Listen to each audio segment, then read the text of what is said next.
नाजरीन, आज हमारे साथ इंटरव्यू के लिए मौजूद है पीपल्स पार्टी का जियाला, जिन्होंने सारी जिंदगी पीपी के जलसों में कुर्सियां लगाई, बैनर लगाए, बड़ी खिदमत की और आज इसकी कंडीशन देख सकते हैं। सोलर वाले पंखे की तरह इसकी शक्ल हो गई है। जनाब, सबसे पहला सवाल आपसे ये है कि आपका ये हशर कैसे बना? ऐसा लगता है जैसे ताजे जूते खाकर आए हो। अरे भाई क्या बताऊं, मैं बिलावल भुट्टो से मिलने बिलावल हाउस गया। वहाँ उसके जो बॉडीगार्ड हैं उन्होंने मेरा ये असर किया है भाई। जनाब, बिलावल भुट्टो की ऐसी कौन सी खूबी आपको पसंद आ गई है? मुसलसल जूते खाने के बाद फिर भी तुम पीपी का झंडा हाथ में लेकर फिर रहे हो। अरे भाई, हमारा लीडर बिलावल भुट्टो साहब एक मर्तबा तकरीर कर रहा था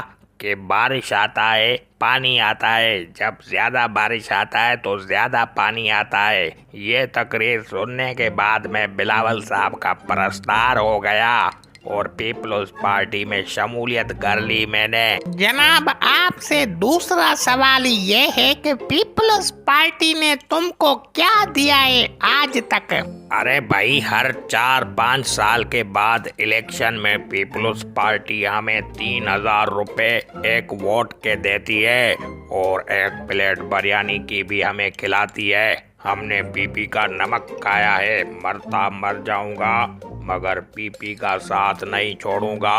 अबे ओ बेवकूफ, एक बिरयानी की प्लेट और 3000 रुपए में जो वोट तुम बेचते हो, इसी वोट की वजह से वो जीत जाते हैं और इस मुल्क का पैसा लूट कर 30-30 अरब बाहर मुल्कों में भिजवा देते हैं और आप एक बिरयानी की प्लेट में खुश रहते हैं।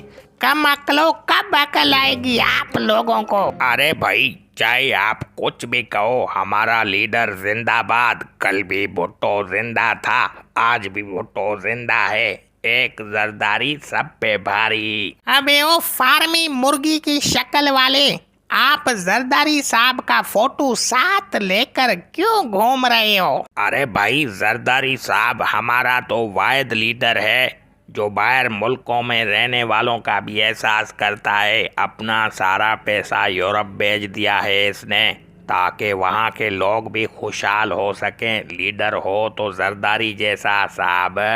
भाई, कभी बाहर निकलते होगे अपने इलाके में, ना रोड, ना अस्पताल, ना स्कूल, ना कोई और सहूलत। ये सब मंजर देख के कभी ऐसा ख्याल आया कि डूब के मर जाऊं?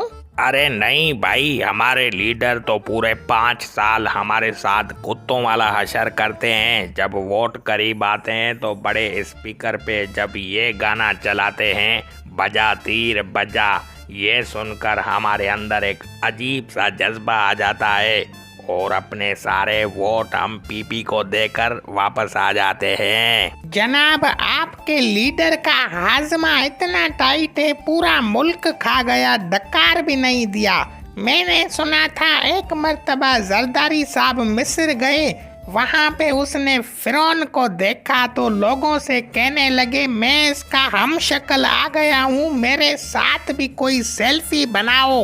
अरे भाई, मेरे लीडर के बारे में बक बक मत करो, एहतराम से बात करो। मेरा लीडर तो सबसे अच्छा लीडर है, आसिफ जरदारी सब पे भारी। अबे साले गुलाम कौम, तुम नहीं सुधरोगे। कम से कम अपना नहीं, अपनी नस्लों का तो ख्याल करो। न रोटी, न कपड़ा, न मकान, न तालीम, न अस्पताल, न रोड, न रास्ते, न अमन, सब कुछ पीपी वाले खा गए, फिर भी तुम वोट पीपी को देते हो। कुछ शर्म होती है, कुछ हया होता है। तुम्हें क्या पता कि ये क्या होता है?